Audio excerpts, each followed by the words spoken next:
Hey there, grade 6. Today we're going to look at a new topic called ordering decimals.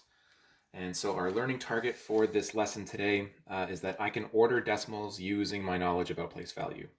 So then the skills that I need to know in order to do this is, first of all, to be able to order whole numbers, to put them in order, to be able to write equivalent fractions and decimals, to be able to put proper and improper fractions with the same denominator in order, and then you need to know about decimal place value. So that's the learning target. Those are the skills that you need to know. And so let's begin. So the first thing that we're going to be looking at are comparing different place values. And so there's a couple different ways. This is a little bit of review from some past videos, but if we have the numbers 0.2 and 0.46, and we want to compare those numbers. And when we compare things, we're just trying to figure out which is bigger, which is smaller, that kind of stuff. We notice, first of all, that we have two different decimals that have different place values. This one only goes to the tenths, and then this one goes to the hundredths. And so the one method that we use is just by finding a common denominator. And so I know that 0.2 is the same thing as 2 tenths, and that 0.46 is the same thing as 46 over 100. Now, once I've turned them into fractions, then I want to start finding common denominators. And so then I know that I can change 2 over 10 to 20 over 100 just by multiplying by a factor of 10, which I've shown in some previous videos as well. And so this gets me to the point where I can now just look at the denominator, or sorry, the numerators, and realize that 46 over 100 is greater than 20 over 100. So the same thing we can do over here. This is a bit trickier. It's got some different place values for decimals.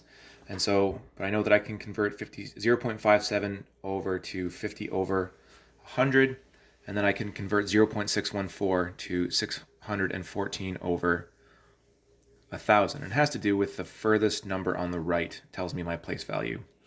Now, they still don't have common denominators yet, so I have to multiply 57 over 100 by a factor of 10 to give me 570 over 1,000. This one stays 614 over 1,000. And then I, again, can see that 614 is bigger than 570. The second method that I want to show you is just ordering by rewriting them to the smallest place value. And that's one of the things that you'll be asked to do in the worksheet. 0.8 and 0.53, what we want to do is just we want to write zeros after the smallest digit so that we end up with two numbers that have the same number of digits. And so all that means is if I start with 0.8 and then I have 0.53, I need two digits after the decimal point. And so this one I'm going to have to add a 0. So 0.8 turns into 0.80, or sorry, 0.80. And then I can look at, say that, well, 80 is bigger than 53, or 0.80 is bigger than 0.53. So what I have here then is I have 0.009 and then 0.0045. Now I have 4 numbers after the decimal place here, and I've only got 3 here, so I need to add in a 0 so that I have the same number of digits after the decimal point. And so what I look at here, and I see that 90 is bigger than 45. So I can say then that 0.0090 is bigger than 0.0045. All right, let's move on.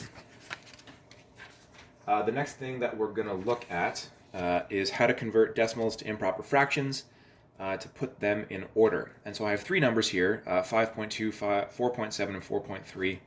And I'm going to want to convert them to get them over to improper fractions eventually. What I've done first is I convert them to mixed numbers. So I have 5 and 2 tenths, I have 4 and 7 tenths, and then 4 and 3 tenths. And that's how because I know that 0.2 is in the tenths spot, so it's 2 tenths.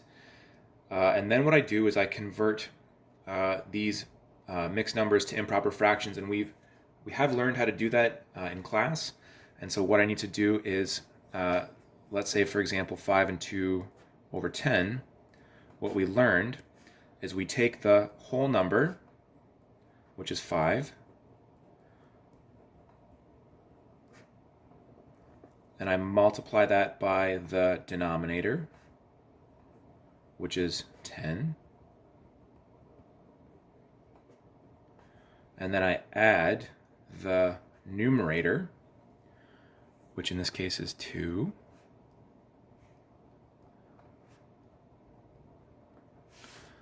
And so 5 times 10 gives me 50, plus 2 gives me 52.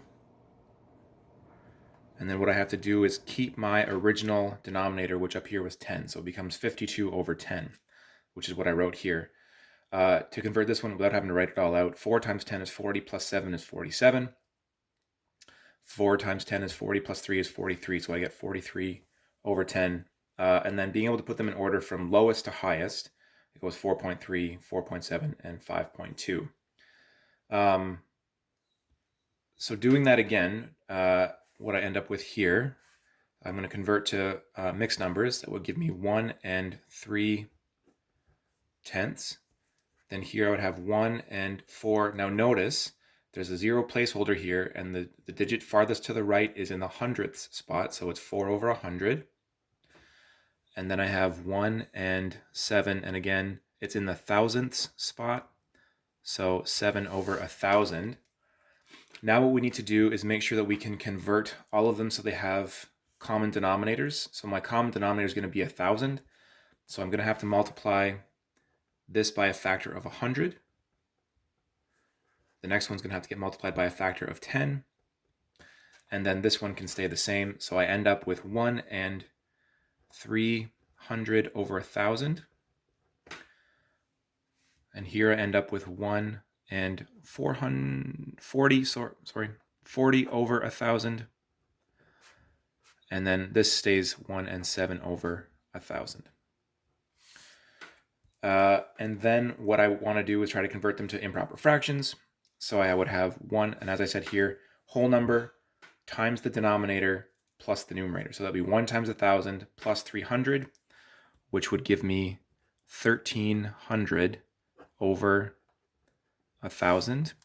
1 times 1,000 plus 40 gives me 1,040 over 1,000. And this one, 1 times 1,000 plus 7 gives me 1,007 over 1,000. And so what I can see is this one is the biggest. So it's 1,300 over 1,000 is bigger than 1,040 over 1,000, which is also bigger than 1,007 over 1,000. So that's how we're converting decimal numbers to improper fractions. The next thing that we're going to do is comparing decimals by writing zeros to the right of the last digit. And so again, the goal would be to make sure that the numbers have the same number of digits after the decimal point. So if I look at my example here, I have 0.13, 0.31, and 0.103.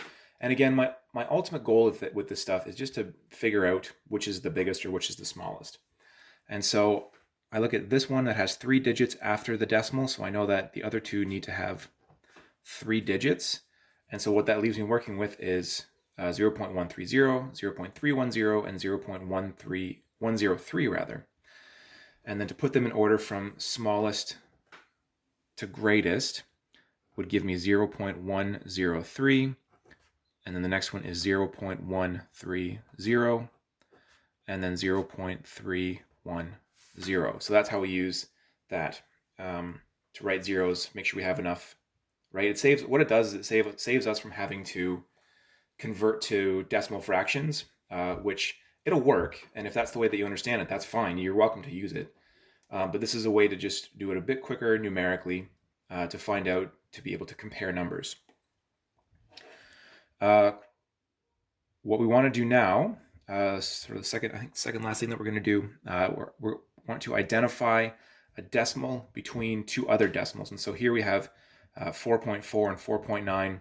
And so we want to try and figure out if there are any numbers that come between that, and could be anything from 4.5 through 4.8. So it could be, 4.5, 4.6, 4.7, and 4.8. Now, the next one is 4.3 and 4.4.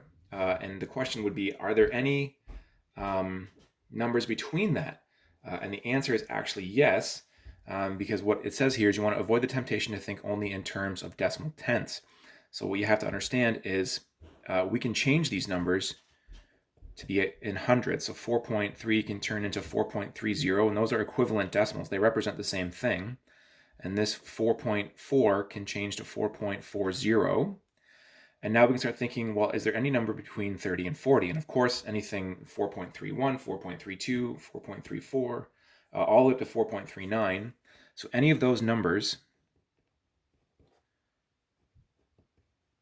actually fit between 4.3 and 4.10. So just avoid the temptation to think only in terms of decimal tenths. All right, so then I thought I'd just put in a little bit of extra challenge. So here we have some fractions that are not in, they're not decimal fractions. They are just like different fractions with different sorts of denominators. And so the instruction there says using either equivalent fractions or division, and I'll show you what I mean in just a second, we can find the bigger fraction. And what we can do there is we can first try to find common denominators, which we have learned about in class. But the common denominator between 8 and 5 is 40. And so that means that I can multiply this fraction by a factor of 5 and this fraction by a factor of 8, because my goal here is to get two fractions that have a denominator of 40, right? So we can say that 3 over 8 is equivalent to 15 over 40, and 2 over 5 is equivalent to 16 over 40. And then once I've got that form, what I can see then is that 16 over 40 is bigger than 15 over 40. So then I can say also, because they are equivalent, that 2/5 is bigger than 3/8. Okay, so the common denominator then to move on to the next one between 7 and 9 happens to be just 63. And so that means that this first fraction can get multiplied by a factor of 9, and this second fraction can get multiplied by a factor of 7. And that's going to give me 27 over 63, and that's going to give me 28 over 63. And then I can see then that 28 is larger than 27. So 4/9 is actually bigger than 3/7. And then here, the common denominator between 9 and 5 is 45. And so this can get multiplied by a factor of 5, because again, my goal is to get the same denominator. And so this turns into 10 over 45, and this turns into 9 over 45. Again, my goal is to have the same denominator for both fractions. And so I see then that 10 over 45 is bigger than 9 over 45, which means then that 2 over 9 is greater than 1 over 5. Now, what we can do with division is we can actually just take these fractions. If we have 3 over 8, we can say that's 3 divided by 8, and we can actually just turn them into decimals. So 3 divided by 8 equals 0.375, and 2 over 5 is the same thing as saying 2 divided by 5, which equals 0.4. And again, we can see then that 0.400 is bigger than 0.375. And so you can work on the other two on your own because this is already a bit of a longer video. And so thanks for listening, and there will be some work posted on the classroom. Have a great day, guys.